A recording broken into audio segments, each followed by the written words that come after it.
following program is a presentation of the Options Insider Radio Network. For more programs, visit www.theoptionsinsider.com or search for Options Insider Radio in iTunes.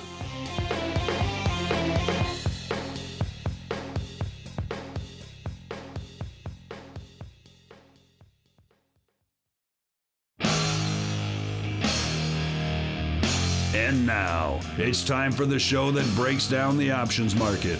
From unusual activity alerts to market updates and trading strategies. If it involves puts and calls, then our all-star panel will break it down. It's time to hit the Option Block.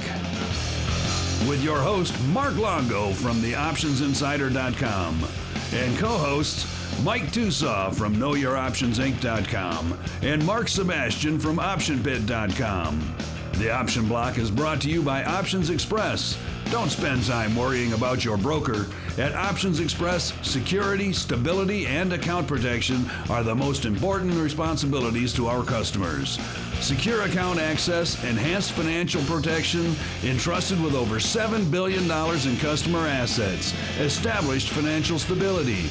Options Express lets you trade with confidence. Stocks, options, and futures, all in one account. Trade with a specialist. Visit optionsexpress.com/OXradio to open your free account. Options Express is a member of FINRA, SIPC, and NFA.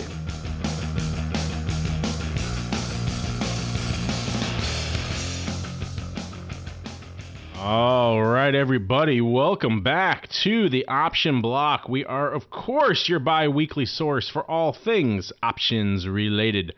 My name is Mark Longo from a little thing we like to call the optionsinsider.com, as well as from the Options Insider Radio Network, upon which many of you are listening to this fine program right now.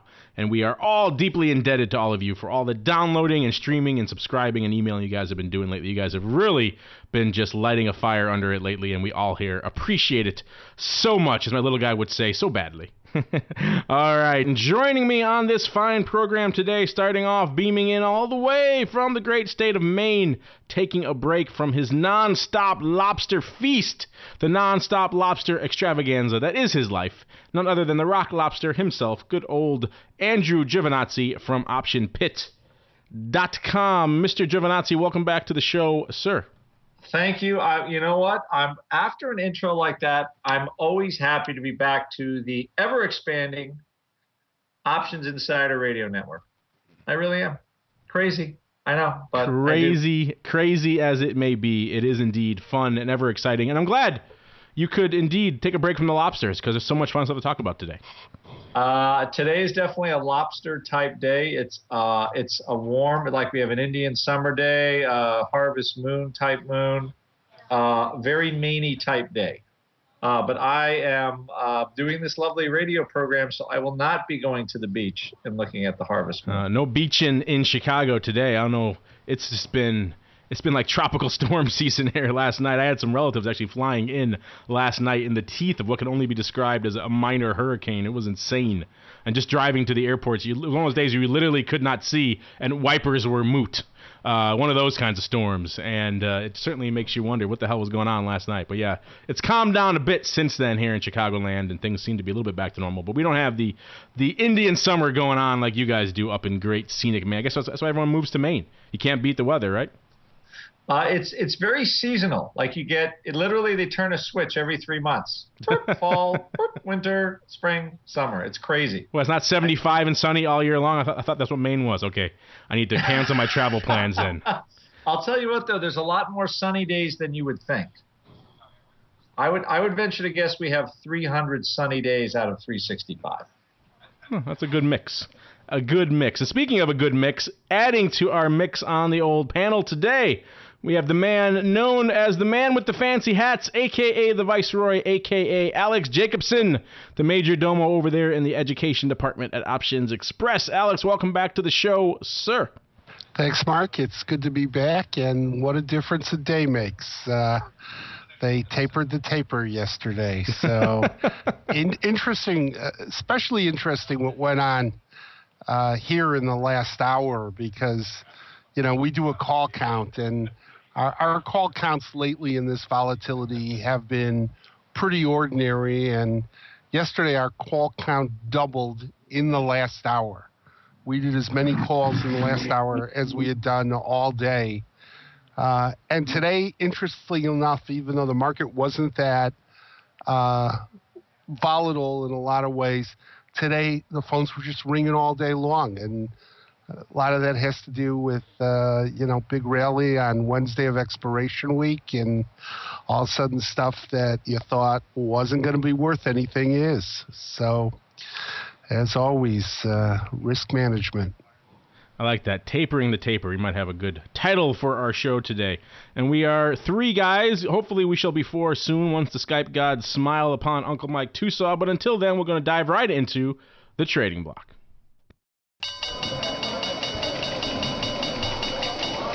The trading block.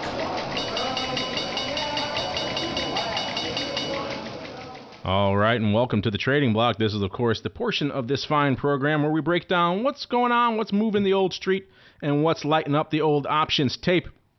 It was a bit of a quiet day today compared to what we've seen in days past, with most of the major indices closing fractionally up or down on the day, mostly unched. The S&P down a little bit, down about 1/4 point, Dow down about the same. NASDAQ up a little bit, probably because it's everyone's favorite fruit company finally catching a bid after the drubbing it's taken over the past couple of weeks post the announcement of the iPhone 5S and the iPhone 5C.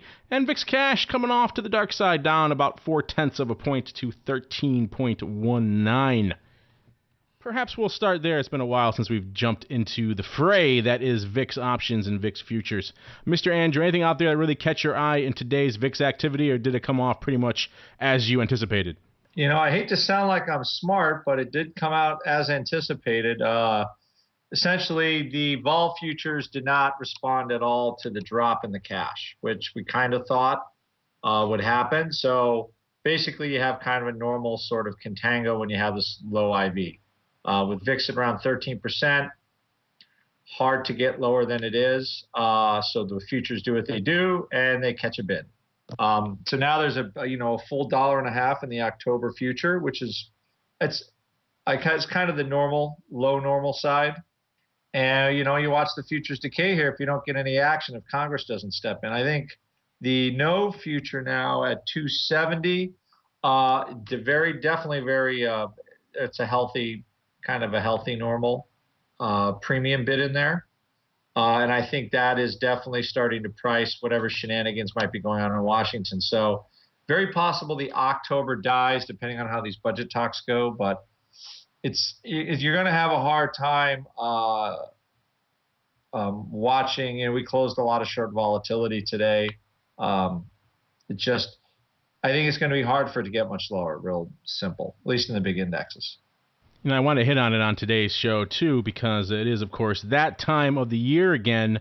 We're lurking around SPY ex-dividend date, and it's always a dicey prospect. It always amazes me every quarter. This is a regular occurrence, and yet every quarter it seems to come up on people by surprise, and they leave some lingering shorts around the at-the-money, maybe a little bit out-of-the-money calls that you're not thinking about closing out, and all of a sudden SPY comes out with their dividend, and then perhaps you get assigned when perhaps you didn't expect it, and who knows, maybe SPY gaps up on Monday, and you have an unexpected, undesired short position lurking in your account from SPY. So just a good word to the wise if you do have any stuff lurking, any shorts near the at-the-money strikes, particularly on the call side. You're looking at some near out-of-the-money calls, and you're wondering, maybe I close these out, maybe I shouldn't. Well, just close them out.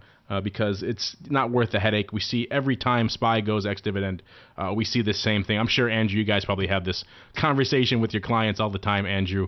They're coming in, they're doing some strategy, and you say, wait a minute, SPY is going ex-dividend right around there. And they say, oh, I forgot about that. And maybe I should take that short part off. And it's we talked funny about that on Monday with them on the pit report.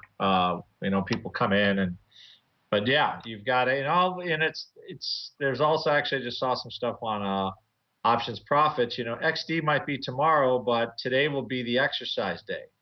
You don't get the assignments go out the day before XD. If you exercise your options on XD, you're a day late to collect the dividend. Everybody should remember that. So you need to make sure you close the day before XD, not on XD date. or you'll find yourself in the little kettle of fish of exercise. Yeah, it's unfortunate our recording cycle doesn't allow us to record on Wednesday. We can give you the real warnings. You can listen to it on Thursday. So hopefully listening to this, it's just a good reminder for future SPY cycles to take your stuff off ahead of the ex-dividend date, because that's when it all comes back to bite you. And it's just even guys who are experienced, who know better, you get busy, you forget about something else, and all of a sudden, wait a minute, I left some SPY shorts on, and now all of a sudden I'm woefully short come in Monday morning, and I wasn't planning on that. And I've seen some people get bit by that. It happened recently. I think it was end of last year. We saw SPY take a big move, I believe, to the upside right after the ex-dividend, and it bit a lot of people. And so you don't want to be that person. This is the moral of the story. That was the $15 million non-exercise. Yeah, it was around the same time. Yeah, it was around the same time when they had that dividend ex-dividend debacle, the dividend play debacle, and this. I think it was around this time last year, probably about a year ago. Yeah, same. I think it was the same cycle. Ouchie. Yeah, that's the technical term for it. This is the ouchie cycle. So watch out for the ouchie cycle. Well, it's good. I think the same thing happened. The Fed said, "Oh, we're going to keep this tapering." Surprised everybody. We rallied hard, and it screwed everybody out of those calls that were only that were 20 cents out of the money, are now $3 in the money. Whoops. Exactly. It's a very, very stark example of why you might want to close out some of these shorts on SPY, particularly around this ex-dividend time. And now it's time to throw it over to our other member of the All-Star panel. The Skype gods have smiled upon him, and he is beaming in from the great city known as St. Charles, Illinois. You know him, you love him as Uncle Mike Tusaw from RCM Asset Management. Uncle Mike, welcome back to the show, sir. How are you guys today? Happy to be here. And interesting day yesterday, that to say the least. I'm kind of surprised that the Fed decided to continue to keep the money press going. That took me for a little bit of a surprise, but good thing nothing surprises me. Otherwise, I'd really be surprised. Yeah, there's been a lot of surprising action happening in your neck of the woods lately. Let's start off in metals land, because that seems to be where all the vol is these days. In the precious metals, gold and silver, they sell off. It's the end of the world. Oh wait, catch a bid. Everything's fantastic again. We're retracing all of our gains. It's crazy land out there. So what's been going on for you, Uncle Mike, with all this metals vol of late and just whipsawing all over the freaking place? Well, going into the announcement, I had a long put, and I left the upside open on gold going into the announcement, and I tightened up the put a little bit. I was long an October 125 put. GLD was at 125 and close to 126, I believe, when I did it. Upper 125s, close to 126.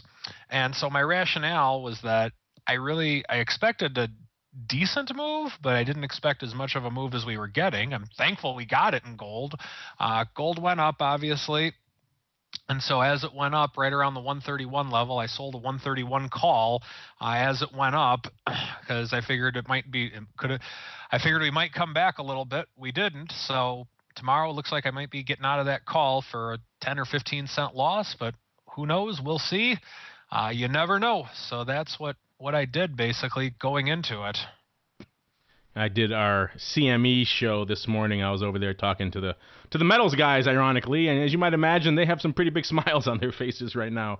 They're putting up some serious numbers over there, both from the futures and an options perspective. It's just everyone and their mother can't get enough of the metals these days, and you can blame them. This is one of the few places where we're actually exhibiting some prolonged vol that you can actually trade in and out of. You're right, Uncle Mike. I don't think anyone expected the degree of the rebound that we saw in the metals. It seems like all of the collective wisdom had been, okay, this is a period of retracement, and yet after yesterday and the day before, they're just off to the races for some crazy stuff. So interesting stuff going on out there. Mr.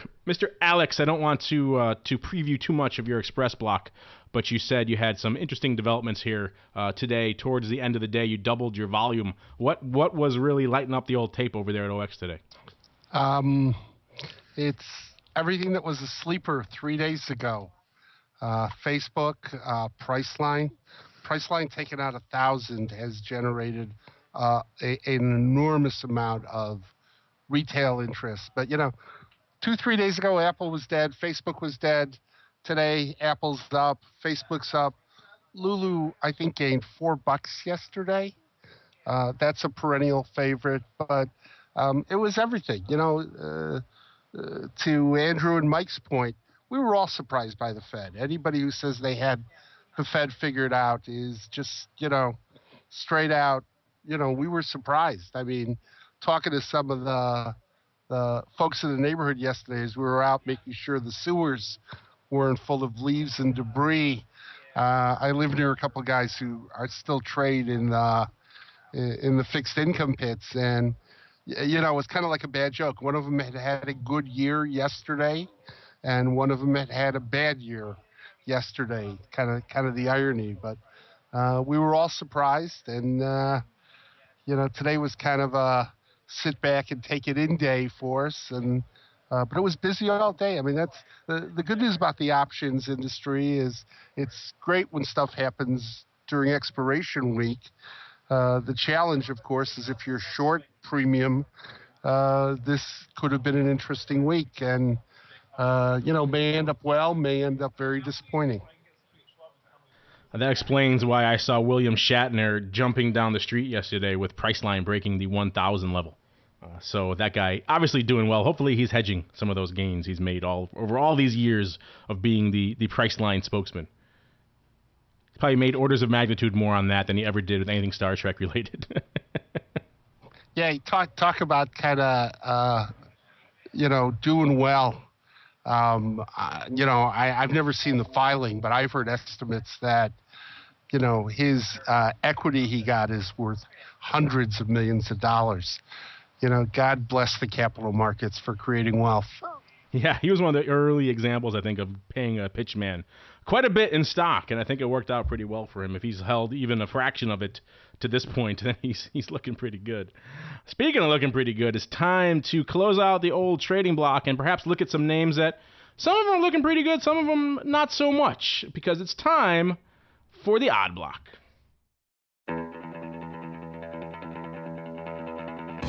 It's time to break down the most interesting, unusual, and downright questionable options activity that's been identified by theoptionsinsider.com. It's time for the Odd Block.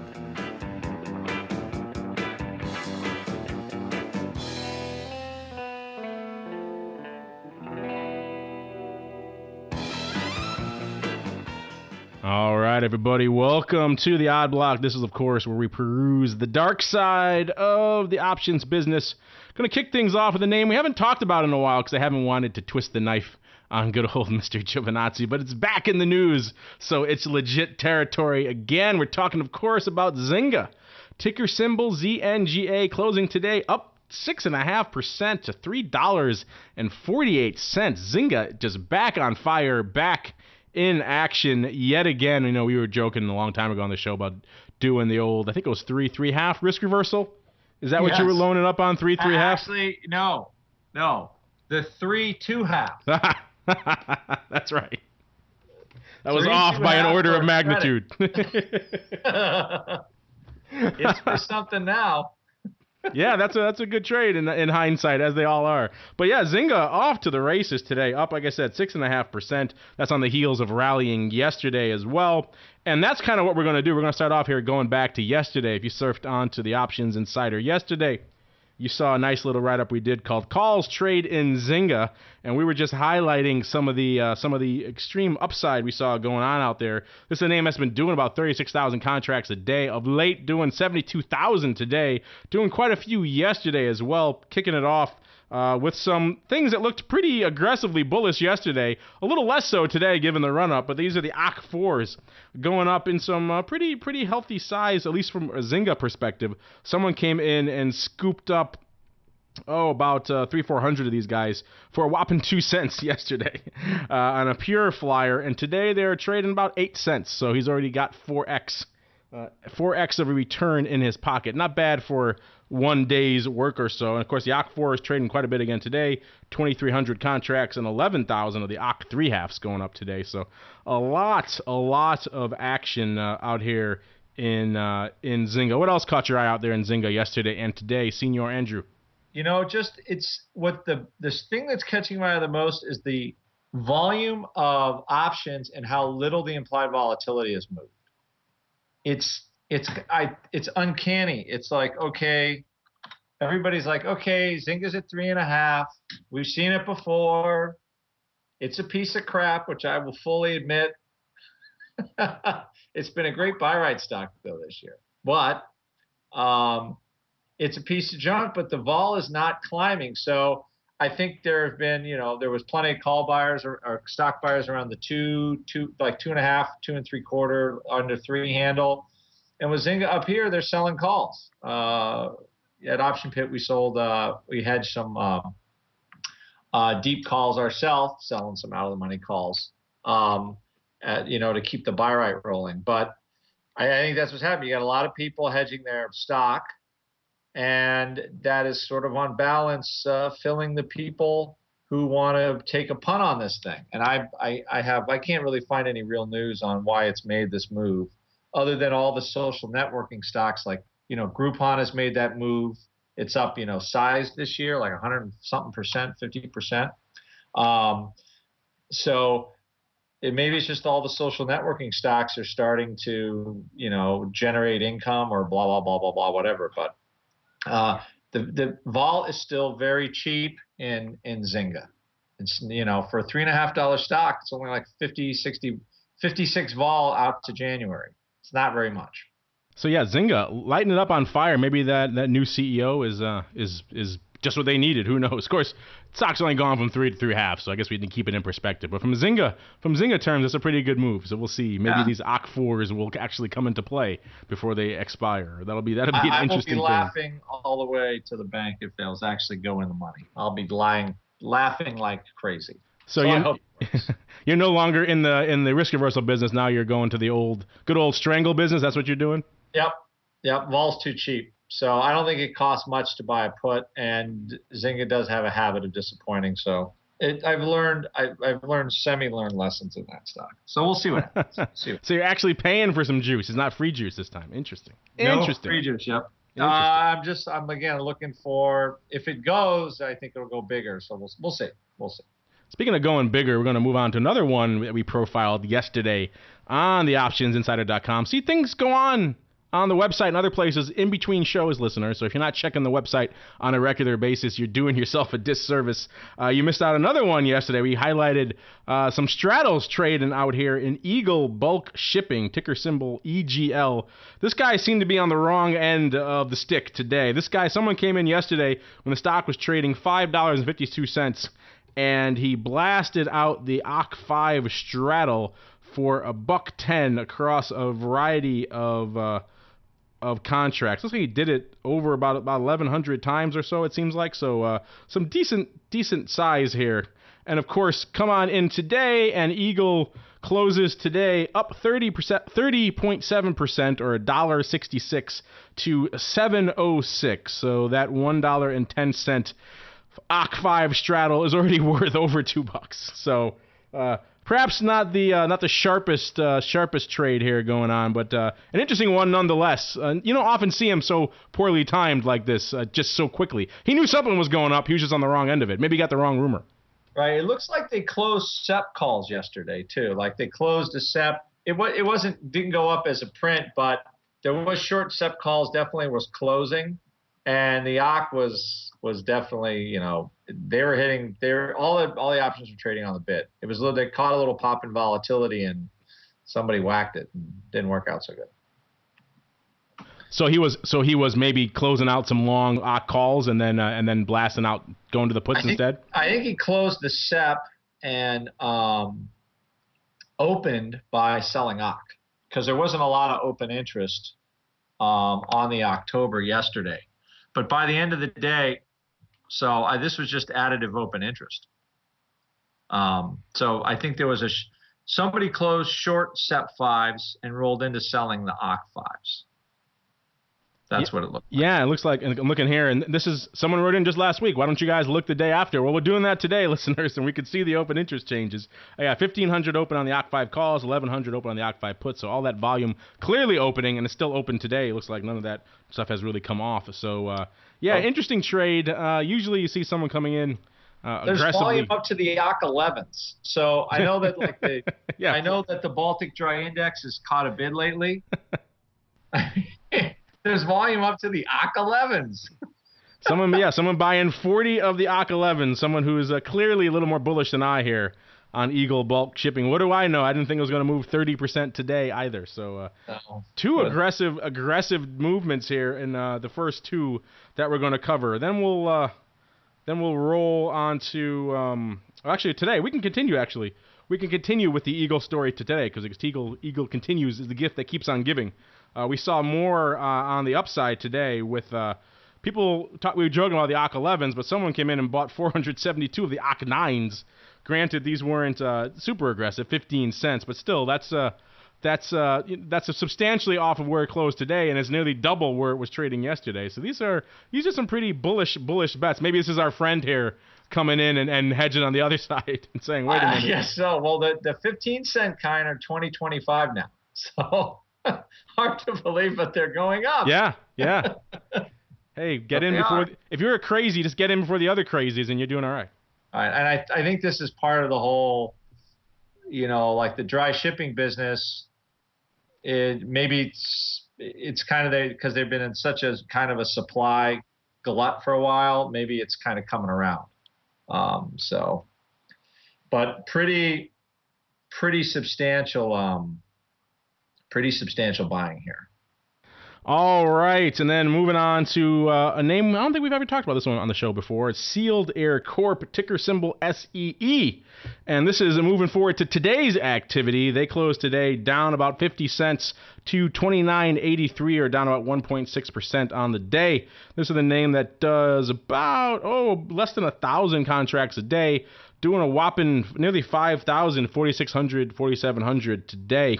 A lot of that, a good chunk of that, coming in the SEP 30 puts. Saw about 1,800 of these puts going up for prices being bought for around 30 to 45 cents. So looks like some. It could be opening buys. There is about 2,600 contracts open on this strike. So what's your take on this one, Andrew? You think this guy is he putting more on, or is this closing? To be honest, I think he's buying. I think somebody's buying more. I got to look at the open interest tomorrow, but it feels like the companies, the stock price was a little weak today. It actually drifted down from like 30.70, and that was with trading. So it was down almost, had a range of almost like 90 cents or something today.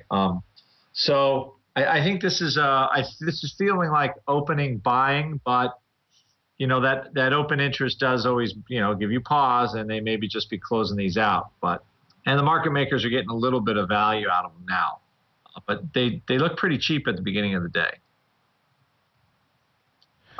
So if generally with the IV, when the IV jumps, that means, liquidity providers really don't have the inventory to sell. So that's why I'm thinking this was opening. That's why. Of course, that wasn't the only trade going up here in Sealed Air Corp. We also saw 2,000 of the ACH 30s going up for prices. Looks like around 80 some odd to 90 some odd cents out here. 2,000 times on open interest of nearly 3,800 contracts. Maybe someone doing the old time combo. Yeah, again, the calls are weird. That to me looks, it vols up. So I just feels like there's option buying in here. And could all be closing. So it's, again, look at it tomorrow, but it definitely feels like option buying. And the calls could, I don't know why you might be closing the calls because, you're just coming off of the strike. I could see why you'd be closing maybe the ACH 30s. But the SEP 30s, what do you got here? You got one day to expiration. So, maybe they pushed it a little too close, and now they feel like they got to close or something like that. But either way, it's definitely option buying for both those strikes. Speaking of closing, we'll roll on into our final name here on the odd block for today. This is Meritor Inc., ticker symbol MTOR, closing today $8.40, up about 6 cents on the day. This is a name that does about 1,600 or so contracts a day, doing about 4,000 today, so a pretty aggressive day for good old Meritor. A good chunk of that, 1,000 of them, coming in one trade here on the ACH 9 strike. We saw 1,000 ACH 9s being purchased for a quarter. Good old 25 cents on open interest of 1,500 contracts. Given the open interest and what we saw in the buying, this looks kind of like a close. Maybe someone seeing Meritor has been ticking up. You look at a chart here, Meritor, it's been gradually rallying up towards that 9 handle. Maybe someone, a covered call writer deciding take that covered call off, and maybe he's looking to roll it out again or reposition in another month. We did also see 2,500 of the Jan 7s going up today as well for price looks like around the $2 range on 10,000 open interest out there. So maybe he's taking a more long-term approach with this one, Mr. Giovinazzi. It kind of feels like that. The thing is I don't know why even bother buying those calls back. If it's a buy right on the 9s, you still got a ways to go for a stock that's trading at a 16 volatility. It doesn't move very much. So, I guess you could buy him back. But I can't imagine the guy got a whole lot of money for them than he's getting right now. So it sort of feels like, because you kind of had a little bit of a rally and you sold them. I don't even know if they really got much for the original sale. It's kind of like you're buying them back for what you sold them for. So that's kind of why I wanted to highlight this one. This one has all the hallmarks of being kind of falling into the narrative we've been talking about a lot on the show over the past few weeks. The whole race to buy back covered calls, the fear of going through your short strike. This seems like it has this all written all over it to me, of someone being a covered call writer, writing the strike, and then you're right, buying them back for a worthless price, probably because he's afraid to break through his strike. Even though he has a long way to go, these calls could easily come in quite a bit. And if the underlying rallies towards that strike, like we said a million times on this show, that's a good thing. Things are working out well for you. Of course, he could be a naked short as well. You never know exactly here, but this looks like a covered call writer who perhaps is panicking a little bit too soon, which is why I wanted to highlight it here on the show. We have a lot of people writing in about when to roll covered calls. Someone writing in about it again today, so it's a very hot topic. Nice to highlight these whenever we see these going up in the wild, as they say. And speaking of the wild, it's time to throw things off to the wildest part of the show, a.k.a. the Express Block. The Express Block, brought to you by Options Express. Options Express lets you trade where and when you want for every level of trading. From advanced charting, free daily trading ideas, and free educational resources, Options Express is the online broker for all traders. Best of all, Options Express allows you to trade stocks, options, and futures all in a single account on powerful yet easy-to-use trading platforms, including mobile devices. Visit optionsexpress.com/OXradio for your free account. Options Express is a member of FINRA, SIPC, and NFA. All right, and welcome to the Express Block. This is the portion of the show where the Viceroy takes the reins and takes you guys on a private tour behind the scenes of the land known as OX. Senior Viceroy, what stops do you have scheduled for the tour today? So some of our usual stops, Tesla and Apple were keeping everybody busy today. God, Tesla is just on a tear. It's up $11 today. You know why that is? You know why that is, Alex? They know that I went to the Tesla store last weekend and I sat in one and I got the bug. So maybe that word has trickled out. I haven't bought one, but I was very intrigued, shall we say, by the Model S. That's the soon to be famous Longo electric car indicator. Yes, there we go. Sell, yeah. Everyone sell. They're calculating that in Silicon Valley as we speak. The other thing that was active today was kind of interesting was CME. And obviously being Chicago-based, we have a lot of people who have large blocks of both CME and CBOE. But to your point earlier in the show, the metals trading has been so active there that CME picked up $3 today. So we kind of have a cadre of what I'm assuming in many instances are senior staff there who have unrestricted stock, whose stock has come past the restriction, but lots and lots of former floor people whose seats turned into stock that were lighting up things here today. The other thing that's been real active is Priceline. Priceline taking out 1,000. All the speculation about what would get there first, Google or Priceline. But Priceline taking out 1,000. We had yesterday on the rally, I sit across from one of the trading desk people. We had a really active customer who's quite clever, quite successful, who was selling puts in Priceline, selling, Friday expiration on Wednesday. So clearly an aggressive trade, not something you would try at home without a consenting adult. But a lot of Priceline activity since it took out 1,000. And talking to our looking at our futures desk, it was interest rates. It was interest rates. Gold was active, but the interest rate move yesterday was kind of amazing. So a couple good days. As I say, yesterday started out slow. In the afternoon, got a fire lit under it, and today it was active all day. So a couple good days, and looking forward to expiration tomorrow.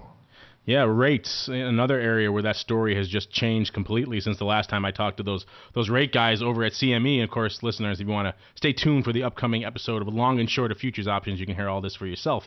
But like I said, I just recorded it today, and the rates are another just ridiculous success story over there at CME. It used to be nothing but mid-curve. That's the only thing anyone would trade because nothing else was really active or interesting. And now the Fed has just changed all of that, and across the board, the entire curve is active again. It's almost like Bernanke has some CME stock in his back pocket or something.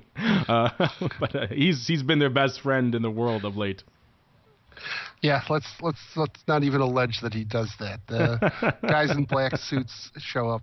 But I will tell you another interesting comment. It wasn't so much active here, but you and Andrew were talking about Groupon and Zynga having a lot of activity. And last week, this is where I come off sounding like, a dork, but last week the TechCrunch conference was out, and I forget if I mentioned this on the show, but one of the big VCs out there talked about how his two favorite picks were Groupon and Zynga. And one thing that I don't think a lot of people are aware of is a lot of the VC firms, especially the large ones that have scale, that have enough tipping point to support a trading desk, trade vol for their customer base. Now, when I talk about their customer base, if you're one of the big VC firms, a lot of the stock doesn't sit with you anymore, but it sits with the people who were the VCs. But they're providing a value-added service of doing some vol overwriting in some of these big names. And it's a real interesting business, especially if we ever get single list stock names listed. Right now that business is all OTC, or it's crafting a spread in the listed market. In Zynga, I don't think there's much OTC. It's crafting a spread. But some of that is driven by the VC activity trying to enhance the return for their portfolio of customers. Interesting. We'll have to bring on some of these Silicon Valley VCs onto the network to pick their brains about exactly what they're up to out there. You don't really hear too much of that, these VCs being active in the vol overlay space. So that's certainly an interesting tidbit there, Alex. Thank you for that. You're always full of them here on the Xpress Block. So thank you for that, Mr. Viceroy. Now you can take your hat off again until the end of the show at least. And now it's time to keep on rolling right on into my favorite part of the show. Don't tell Alex, but this really is my favorite part of the show because it's your part, really. It's the mail block. Now it's time to empty the mailbag and see what our listeners have to say. It's the mail block. All right, everybody, welcome to the Mail Block. If you'd like to join your fellow listeners here on the old Mail Block today, lots of great ways for you to do that. Of course, you can leave us a comment on the show notes there at theoptionsinsider.com. You can find us on Twitter, twitter.com/options. You can find us on Facebook, facebook.com/theoptionsinsider, or do it the old-fashioned way, questions at theoptionsinsider.com. Just be sure to put the title of the show you're asking your question about in the subject line so we know how to route your question. And kicking things off today is a question from Mr. Buckeye6. And Alex, you can chime in on this one because I'm sure you have something to say as well. But this is the question we get different iterations of all the time. It dates back to something I mentioned on the show a long time ago. People still seem to have a hard time with it, so I'm going to walk you through it all again. And this just shows the dedication that I have to this show for what I had to do for this question. But here's the question. Buckeye6 writes, I'm a new listener catching up on the archives. On an earlier episode, Mark mentioned the OX platform highlights which options qualify for reduced commissions to close. But I don't see what he's talking about. Where do I find this information? Thank you. Well, just for you, Mr. Buckeye6, and for everyone else out there who's listening, I have my OX account page here. We obviously have accounts at all the different brokers, so we can play around with all the different platforms here. And I got the OX platform opened up. And just for you, normally I would close out some of these garbage calls that I have sitting in my account and should be closed out because they're shorts and things have gone our way. But I left these open just for you, Mr. Buckeye6. So I'm taking risk just for the show. That's dedication. But if you look in your account page and then you click on your account overview tab, so it's usually the main screen everyone gets when you log into your accounts, you'll see all your positions there in your description. And in the description tab, next to the name of the ticker, and this one happens to be Dendrion here that I'm talking about, the little garbage biotech.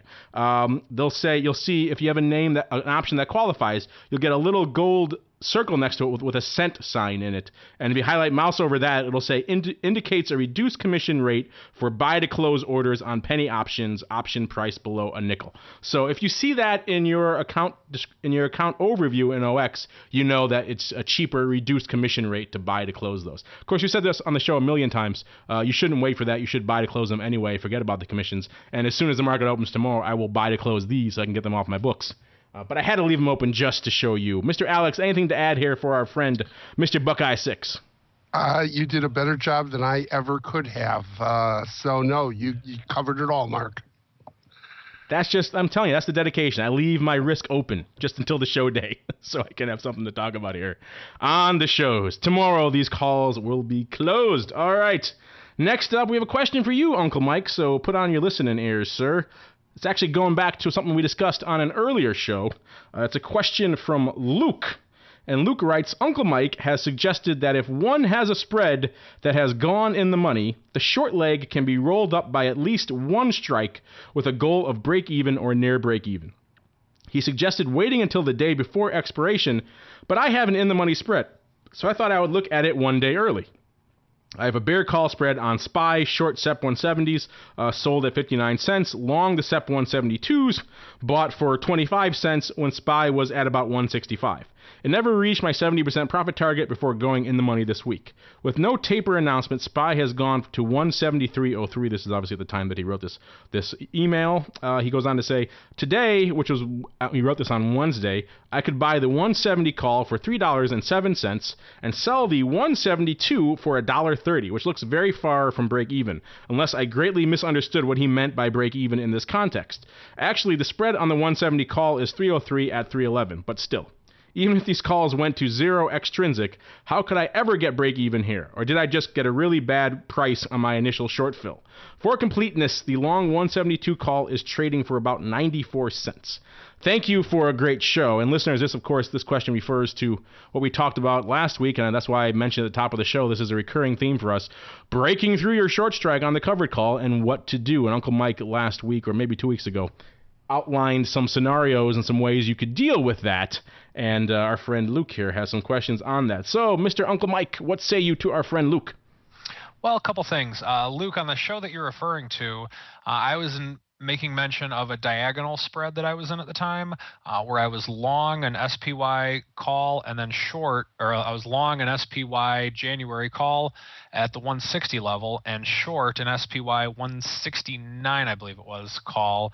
Was a weekly. That may or may not be the right week. I'm not sure exactly what it was, but what I was trying to go through is that if you have an option that goes in the money on a weekly, because of the rapid time decay that exists, what's going to happen on that is that the time decay on it, it's quickly going to become intrinsic value.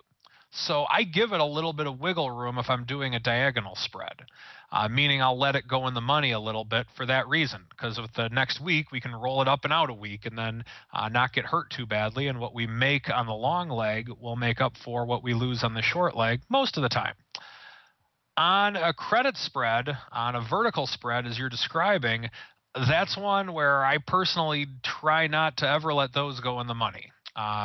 Reason being is that the gamma that you will be working against you, it's not working out too well along those lines.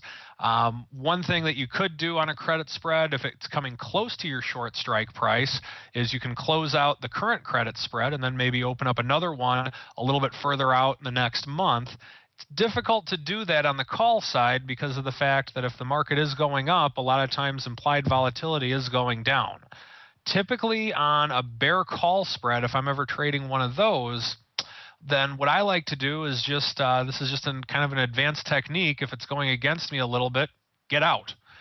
Because of the fact that it's difficult to adjust, in my opinion, it's hard to adjust a credit spread on a market that's going up against you because of the fact that not only is the short call going against you, but also a lot of times the implied volatility is getting lower and makes it harder to find another call, whether it's another week out, another month out, another strike price out, whatever the case may be. To the downside, if you're doing a bull put spread and it's going against you, it's not fun by any means because the trade's going against you. But typically, from my experience, there's more options available that work because implied volatility is typically becoming greater. Now, once again, vol and the market aren't always going to have the inverse relationship. There's going to be times to where that's not going to happen. But on a credit spread, as you described, typically I try to never let those go in the money. And you're right, it is an extra complicating factor, particularly on the covered call side when everything's rallying and the vol's coming off, and it makes it much more difficult to reestablish that position in another month or another week and get anywhere close to the level of premium volatility that you got on the same relative level of moneyness. You usually have to go a little bit closer to the at the money or things you may not have wanted to do to begin with. So you're right, it usually is a little easier on the downside than it is on the upside. And that's probably something that's complicating Luke's little scenario here as well. All right, thank you for that, Uncle Mike. And of course, thank you, Luke, and everyone else, including Mr. Buckeye6, for writing in today. Great questions as usual. Keep them coming. And now we're going to keep on rolling right on into our final segment, Around the Block. Around the Block.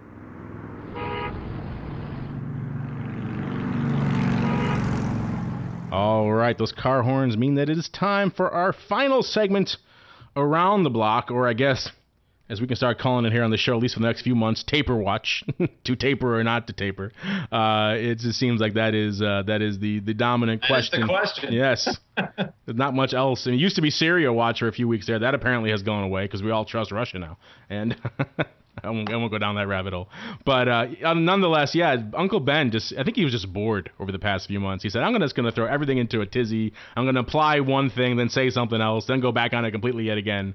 That seems to be his MO of late. And certainly it's kind of just Famco watch now, as we like to say. Uncle Mike, what's really catching your eye these days?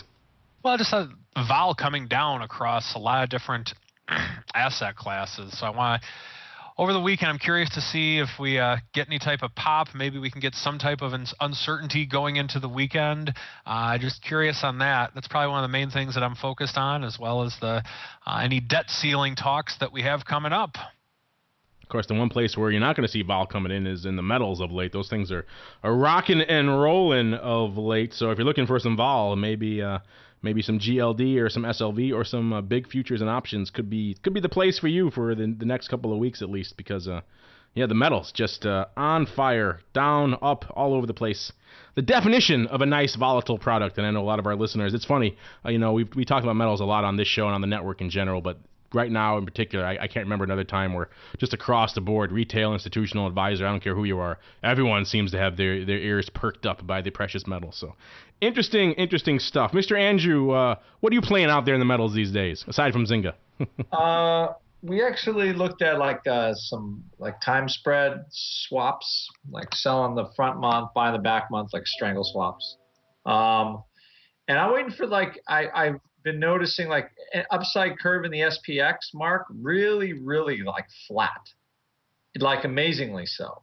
It's like nobody's selling calls anymore. So I'm Mostly, I think that's the most. That's really bizarre. Yeah, that's. And it's been I actually wrote our blog for Option Pit blog.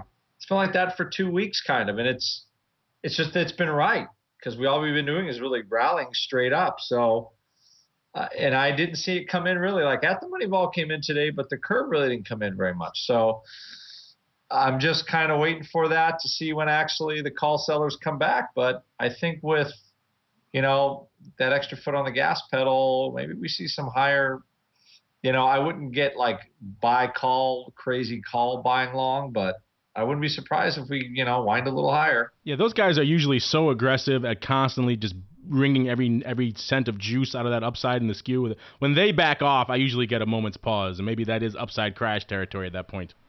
And that's what we've had. So I'll just tell that to the listeners.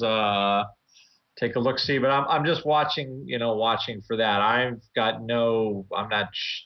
short nothing on the upside.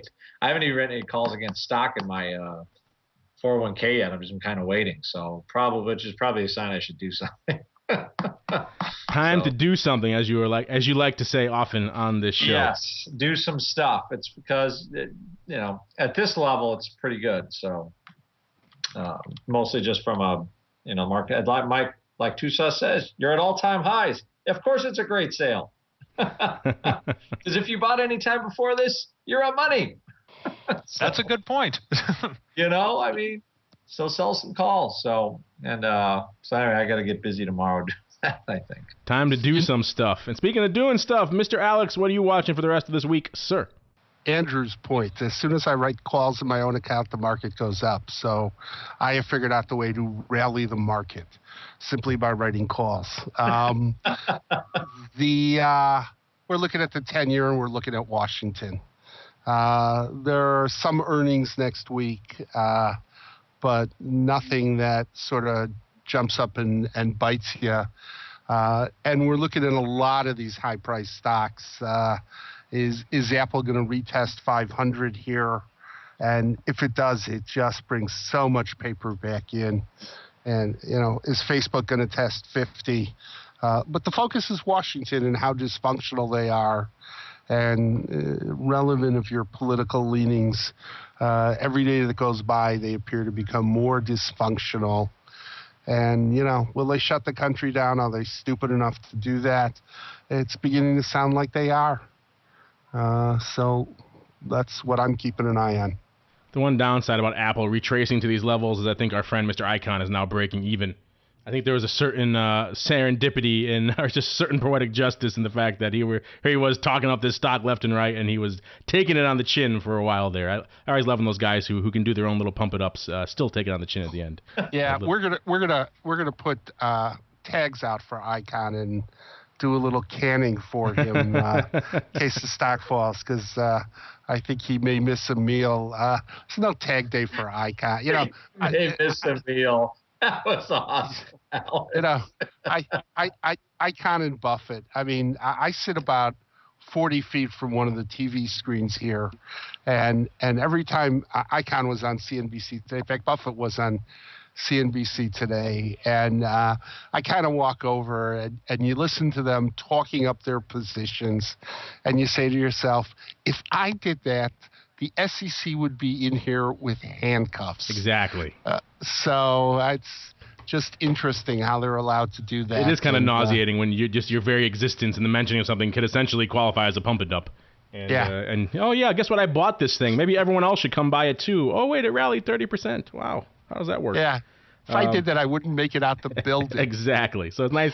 It was kind of nice poetic justice there when it was trading around 440, because you knew he had to be at least in a little bit of pain, and I guess some small justice for all the retail folks out there who can't do that. And of course, unfortunately, that is all the time we have for this episode of the Old Option Block. But before we go, let me check in really quick with each of my cohorts, my partners in crime on the old All-Star panel, to see what they have cooking in their necks of the woods.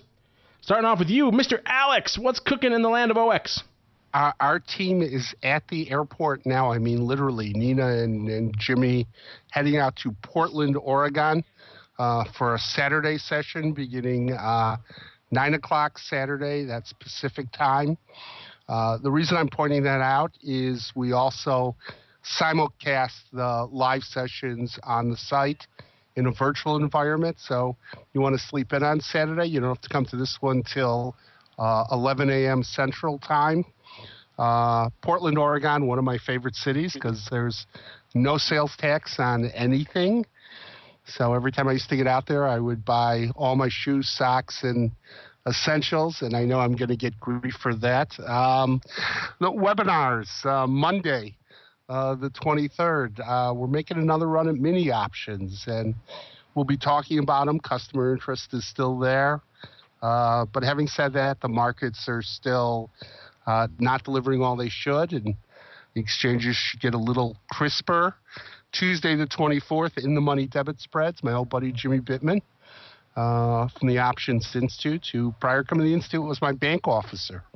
So Jimmy's going to talk about in the money debit spreads, and that's what's going on for the next few days. Thank you for that, Mr. Alex. And Mr. Andrew, what's coming up in the land of the pit? Let me guess, in all this furor over the metals, you're finally going to rechristen the gold course into an actual metals course. No. I thought about it, though. No, what we're September 28th, Mark is teaching the VIX course with the SIBO. So if you buy the VIX course, you get to use it as a credit on your gold course, which is a pretty good deal. That's a lot of options knowledge. You actually learn something, and it will turn you into a better trader. That is September 28th. That's our big action. We do have some more announcements coming down the road, but that's our big action right now. So surf on over to optionpit.com/big action to find out more about that event and everything else that's coming up in the land of the pit. Actually, I was kidding. Exactly. /events. Don't give me a hard time on the emails. All right. And last up, beaming in from St. Charles, Illinois, riding that old webinar train. Uncle Mike, where's the next stop on the train, on the choo-choo?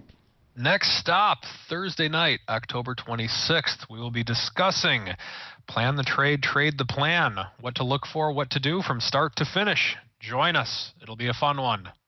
Hey, can you finally reveal now the super secret new strategy you were hinting at in the last show?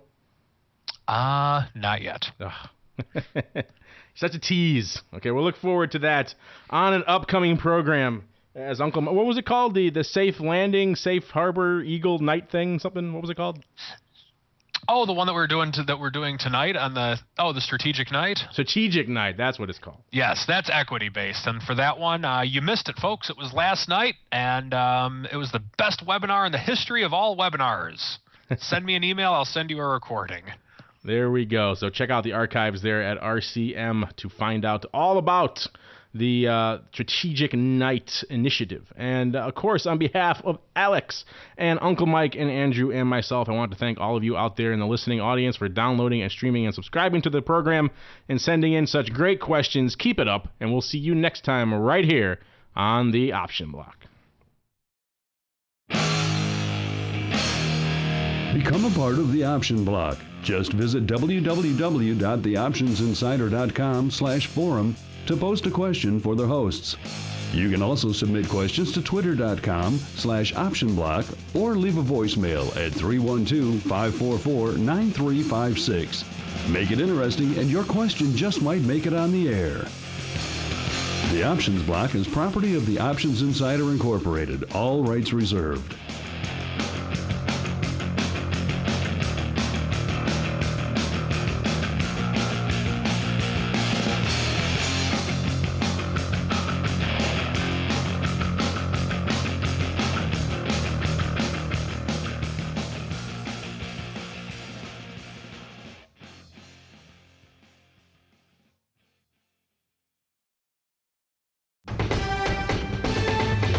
The preceding program was a presentation of the Options Insider Radio Network. For more programs, visit www.theoptionsinsider.com/radio or search for Options Insider Radio in iTunes.